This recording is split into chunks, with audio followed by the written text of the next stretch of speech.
Dans cet épisode, je vous propose de découvrir une stratégie pour transformer les problèmes.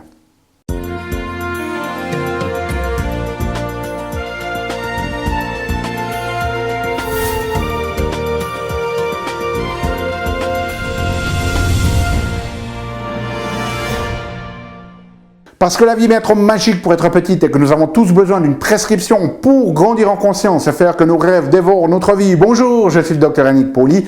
Bienvenue à un nouvel épisode d'une grande vie où chaque semaine, je partage avec vous des stratégies pratiques pour grandir en conscience, qu'elles soient d'ordre physique, émotionnel, psychologique ou spirituel.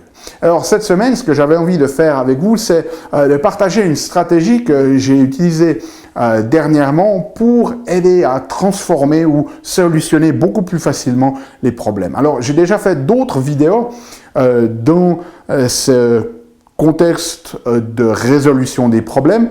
Certaines étaient basées sur l'utilisation du corps et comment est-ce que l'on a envie de se sentir. Mais aujourd'hui, c'est une distinction en fait qui m'est venue d'un coach pour entrepreneurs américain qui s'appelle Dan Sullivan.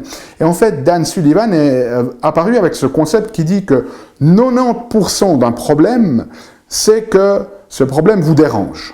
Okay? Donc, en fait, c'est pas le problème. Le problème, c'est qu'il y a quelque chose qui nous dérange. Et en fait, cette distinction, elle m'a vraiment marqué parce que moi, en tant que clinicien et personne qui accompagne les gens, eh bien, on fait toujours face à des problèmes. Alors, la personne vient, elle a des problèmes, dans mon cas à moi, en particulier des problèmes de santé. Et l'idée ici, c'est de pouvoir développer ensemble des stratégies pour surmonter en fait ce problème. Et à chaque fois qu'une personne vient avec un problème, à chaque fois que je vais par exemple me plonger dans l'étude de la littérature scientifique pour voir si on trouve des solutions et trouver des solutions qui peuvent venir de différents domaines de la médecine, eh bien, pour trouver une solution intégrative, eh bien, à chaque fois que je fais face à un tel problème comme cela, eh bien, ce problème est en fait inspirant. Okay?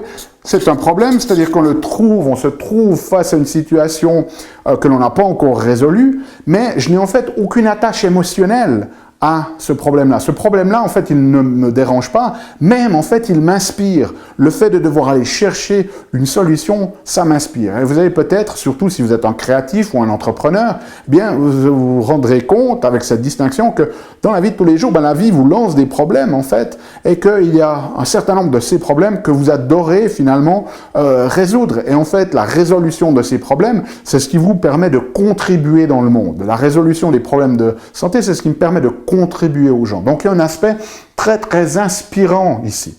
Et puis, ça amène la distinction avec ces problèmes, en fait, qui nous gênent. C'est-à-dire qu'on ne se sent pas inspiré par ce problème, mais ce problème nous crée un stress, c'est-à-dire un problème stressant. Et ça, c'est vraiment la première distinction, c'est-à-dire qu'il y a des problèmes qui finalement nous inspirent à aller de l'avant, ça nous motive, ça nous inspire d'aller les résoudre, et puis d'autres qui sont en fait très stressants. Et ce que dit Dan Sullivan, c'est qu'en fait, 90% d'un problème, c'est pas le problème lui-même, c'est le stress qu'il crée. Okay? Et à partir de cette distinction-là, eh bien, il y a une forme d'observation et d'apprentissage que l'on va pouvoir retirer qui se passe au travers de deux questions qui sont fondamentales. La première, c'est qu'est-ce qui vous stresse ou qu'est-ce qui vous dérange? Okay? Alors, on va prendre le temps d'écrire. Qu'est-ce qui vous stresse ou qui vous dérange? Okay?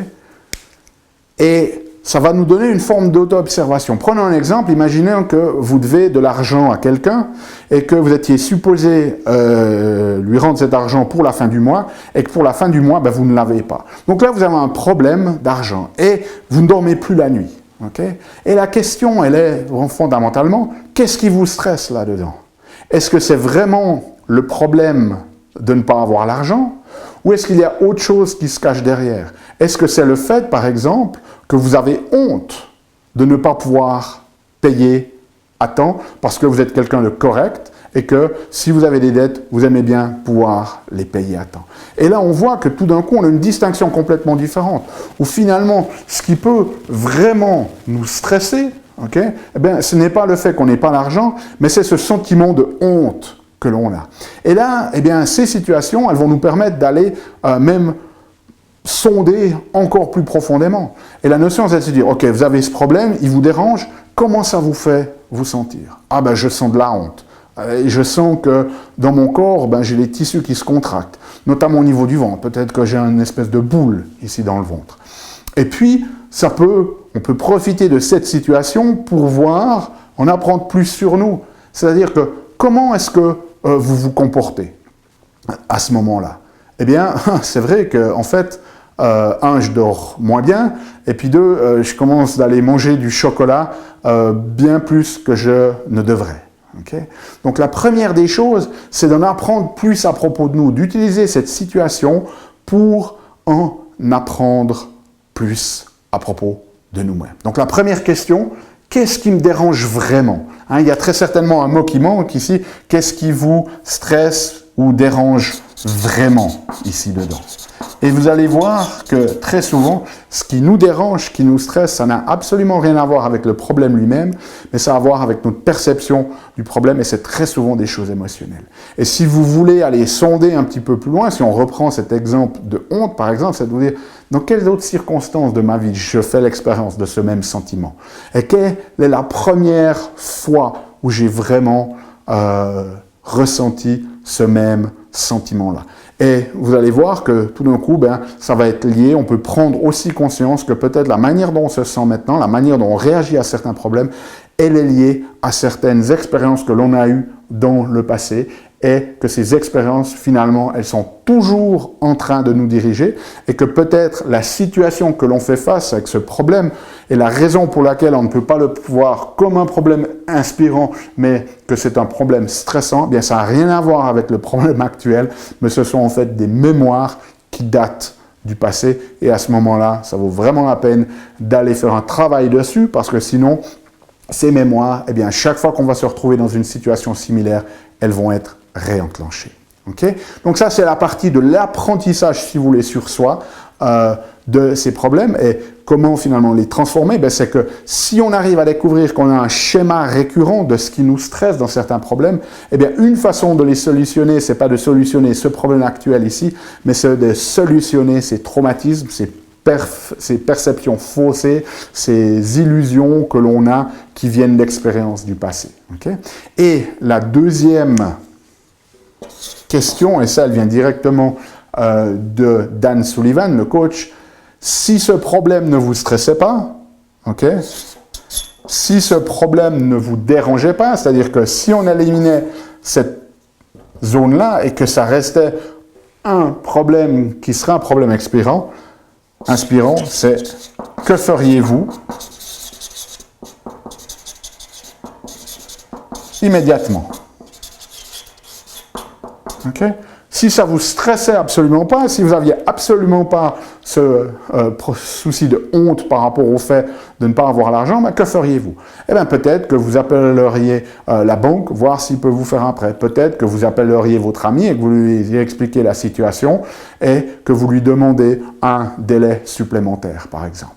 Et en vous posant cette question, vous allez voir que ça ouvre énormément de portes parce que très souvent, lorsqu'on entre dans cette situation de problème qui nous stresse, qui nous dérange, eh bien, ça va nous mettre dans un état de stress. Et la particularité de l'état de stress, c'est qu'en fait, on va entrer dans des ondes que l'on appelle bêta. Et là, dans ces ondes bêta, votre cerveau, tout ce qu'il arrive à faire, c'est à reproduire des schémas connus. Il n'arrive plus à engager dans les zones de créativité pour arriver avec des solutions créatives. Donc, finalement, en enlevant cette portion du stressant, en se posant la question, si ce problème, il nous dérangeait absolument pas, si on n'avait aucune attache émotionnelle là-dessus, si j'étais un consultant ou un coach qui était amené de l'extérieur et qui était même payé pour avoir une perspective de ce problème, eh bien, qu'est-ce que je ferais immédiatement? Et là, cette question-là, elle va nous permettre de finalement de sortir de cette notion stressante, d'entrer dans un état beaucoup plus relax où là, on peut commencer de réutiliser notre cortex préfrontal et ces zones de créativité. Okay? Laissez-moi savoir ce que cette distinction vous apporte dans les commentaires. Mettez-la en pratique. Okay? Prenez du temps pour pratiquer ces 2 questions. Qu'est-ce qui vous stresse et qui vous dérange vraiment dans le problème? Et ensuite, si ce problème ne vous stressait pas, ne vous dérangeait pas, qu'est-ce que vous feriez immédiatement? Okay? Pratiquez ces 2 questions lorsque vous trouvez en face de problème. Laissez-moi savoir ce que ça vous apporte dans les commentaires. Si vous avez besoin de la transcription de cet épisode, elle est disponible sur unegrandevie.com. Nous, on se retrouve la semaine prochaine pour un nouvel épisode. D'ici là, souvenez-vous, émerveillez-vous, aimez la vie et contribuez chaque jour un petit peu plus.